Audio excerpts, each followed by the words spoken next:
po ang maghahatid ng ating paalala ng ating Panginoon sa umaga nito. Maghahatid ng ating Nighting Bible Resort, ating Kuya Ruel. Parapakan po natin ang Diyos sa buhay ng ating Kuya Ruel. Praise God. Hallelujah. Kala ko, lusot na eh. Sabi ko, sayang. Tatanong pa naman ako ni Ate Chan isang araw. Sabi niya, ano bang i-exert ko? Tinasa ko sa kanya i-exert ko. Sakto yan, hindi naman tayo ikopyahan eh.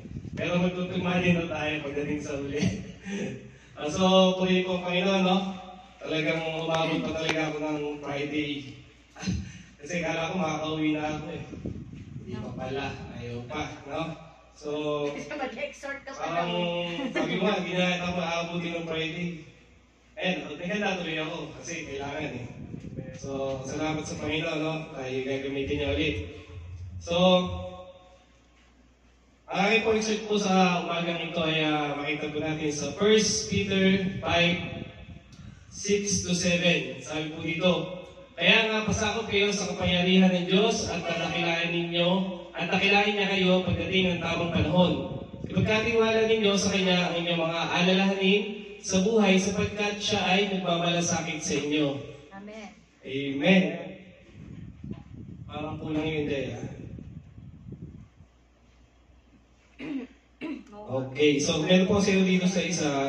Dito naman sa isang verse din po. Sa Panginoon ng Diyos, kayo iniingatan sa pamamagitan ng pananampalataya para sa kaligtasan na nakandang maihayag sa huling panahon. Magdala kayo dito kahit na ngayon, kailangan ninyong makaramdam ng kapighatian dahil sa iba't ibang mga pagsubok. Ito ay para sa inyong pananampalataya ay masubok, pananampalataya na higit mas mahalaga kaysa sa ginto at naglalaho sa apoy na sumusubok ng iyong pananampalataya.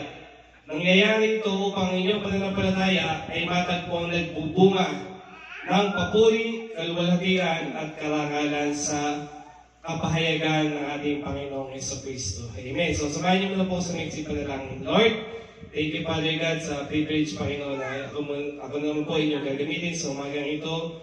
Nawa, Panginoon, ang inyong pananalita ay aking maging panalita at ang inyong kaisipan ay aking maging kaisipan. Panginoon, sa amin ito, ikaw lamang po ang maitaas. Ang pangalan mo lang po ang aming mapag-usapan, mapagkwentuhan sa umagang ito. Maraming salamat po. In Jesus' mighty name we pray. Amen. So, So sabi po dito, we are true, nung ano po natin ay about worshiping pa din, no? May isa po ba tayong Friday? Wala na. Ito na last Friday at naman. So wala na. So ito na po kasi parang nasabi na nga po halos lahat ng mga nag-exert ng mga nakadaang mga Friday. So we are still or truly praising and worshiping God.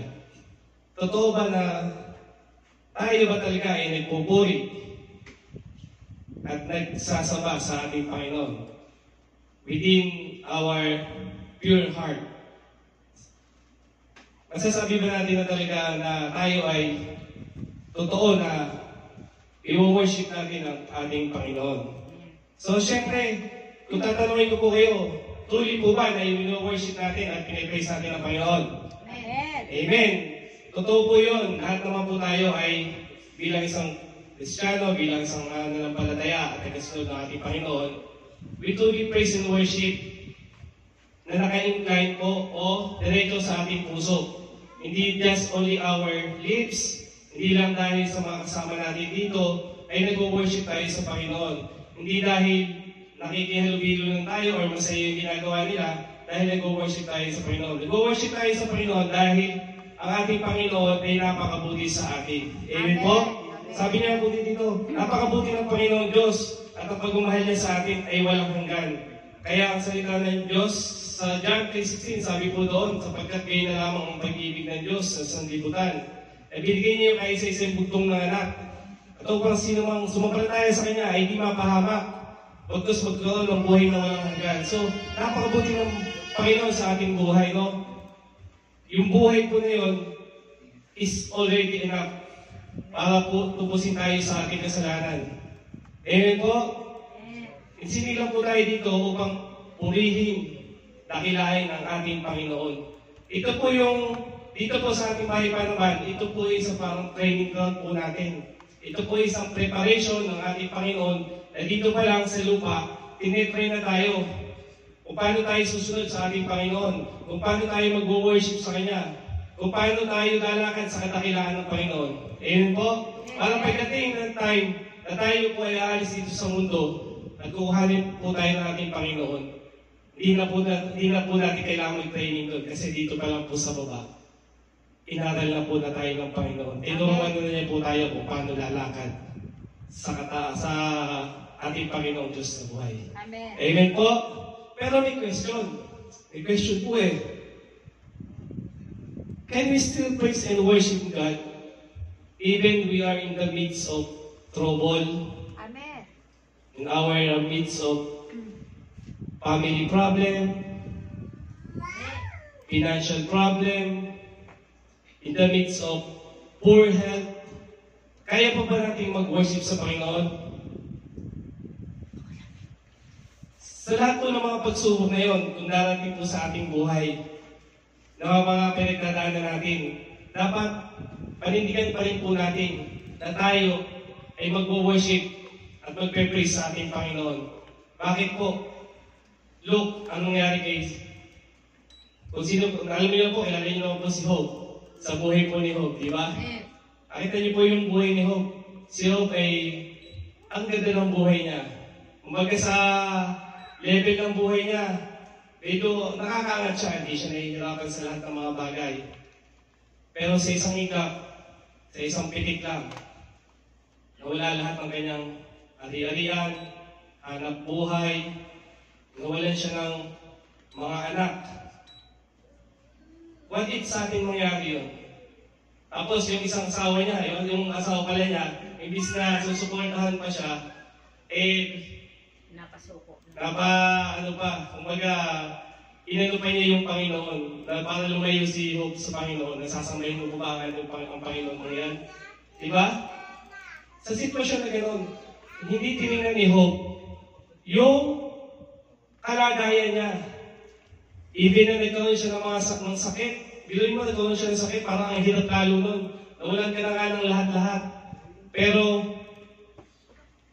nawalan ka na lahat ng meron ka sa buhay, tapos nagkaroon ka pa ng sakit, parang ang hirap-hirap kumilos. Magkaroon nga lang tayo ng lagnat yung masakit ang ngipin natin Parang isang buong araw, hindi tayo makatulog sa buong gabi, lalo na pagka yung ngipin na sumakit sa atin, di ba? Parang hindi natin alam yung gagawin natin Ano ba to? Kung sakit-sakit na, bukas, adaling ko na to sa dentista. Pero doon sa mga nangyari sa kanya, hindi na tinignan yung kung ano yung katayuan niya. Even na meron siyang kaibigan, hindi niya tinignan yun. Ang tinignan niya, yung ating Panginoon, na lagi niyang kasama. Po? So, sa buhay, ganti po sa buhay po nila, Paul at Silas. Alam niyo po yung alam ko naman po, alam niyo yung kwento niyo na yun, yung kwento na yun. No? Sabi po doon sa verse, sa Acts 16 verse 25 to 26, na maghating gabi na sila Pablo at Silas ay nanalangin at umawit na mga himo sa Diyos at makinig sa ibang bilanggo sa kanila.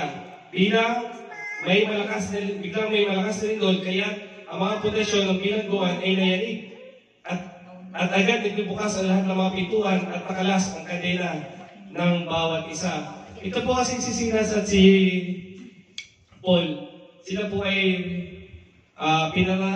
pinaratangan ng mga kawal na nanggugulo doon sa lungsod dahil sila po ay nangangaral at si Paul ay nakapagpaalis ng masamang espiritu doon sa tao.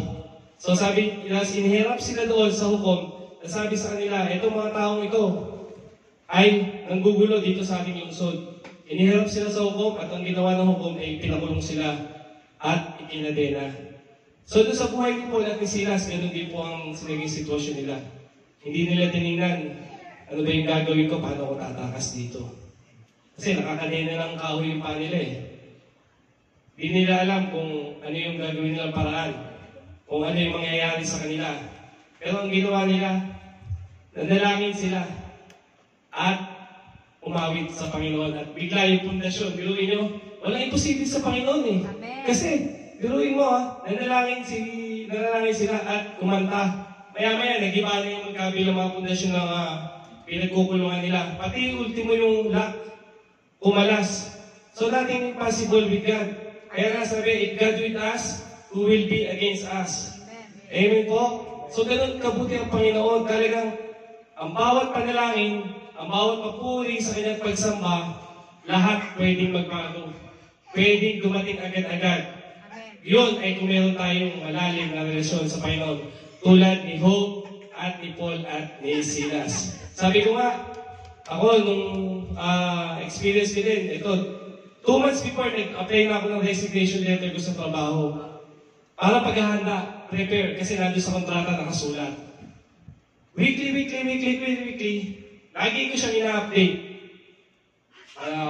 Area manager, center manager, operational manager.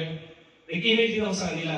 Hanggang sabi nung isa sa akin, okay, I will book you on October 15. O de, medyo banjing na ako, okay na ako. Sabi ko gano'n. Nung papalapit na October 15 last week, ulit ako. Hindi pala lumalakad yung papel ko na in-apply sa kanila. So, siyempre, medyo na-disappoint ako. Sabi ko, lagi ko naman silang ina-update, pero bakit ganun yung nangyari? Ano yung kakulangan? Sino yung nagkulang? Bakit hindi na-approve, hindi nila inasikaso yung application ko? Samantalang lagi naman ako nag-update. Tignan niyo po sa buhay ko po.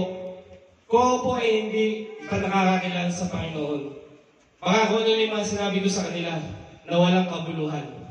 Amen? Diba po? Kasi, tagal-tagal mo nga tapos ang haba ng preparation, wala pa din. So sabi ko, Lord, ikaw naman po yung nakakaalam ng lahat. Pagkakatiwala ko sa iyo kung kailan mo ko pauwiin. Pagkakatiwala ko sa iyo, mananiniwala ako at magtitiwala ako sa iyo dahil sa iyo ko titingin, hindi dun sa in-apply ko na exit. Sabi ko rin sa buhay ko. Talagang sabi ko, we trust the process of our Lord and Jesus Christ. Lahat ng plano ng Panginoon ay hindi nalilate. Lagi siya nasa tamang oras at tamang panahon. Ibibigay niya yan sa takdang panahon. Sabi nga sa Isaiah 6:22, when the time is right, I am the Lord, make it happen. So, manatili po tayo na even ano man yung mga pinagdadaanan natin sa ating buhay, yung mga pagsubok, yung mga bagyo, huwag natin tingnan kung ano yung kalagayan natin. Huwag natin parang lugmok na lugmok tayo. No? We need to praise and still worshiping God in the midst of anything na nangyayari sa buhay natin. Even in the bad days na mangyayari sa buhay natin. Amen po? Amen. So, manatili po tayo sa presensya ng Panginoon. Ipagkatiwala po natin sa Kanya lahat ng ating alalahanin. Amen? Amen. So, yun lang po. Maraming salamat po. Lord, salamat Panginoon sa araw nito. Salamat po sa inyong salita. Panginoon, nawa Panginoon, ang bawat salita mo Panginoon Lord God ay maglima Panginoon. Salamat po sa iyong aral. Salamat po sa iyong kabutihan Panginoon na ipinapaalam sa amin Panginoon kung paano kami magiging mapagpasensya Panginoon Lord God. Di man po namin alam Panginoon Lord God ang iyong plano but we are still trust you Panginoon. Maraming salamat po Panginoon. All the glory, honors, and thanksgiving, in Jesus' mighty name we pray. Amen.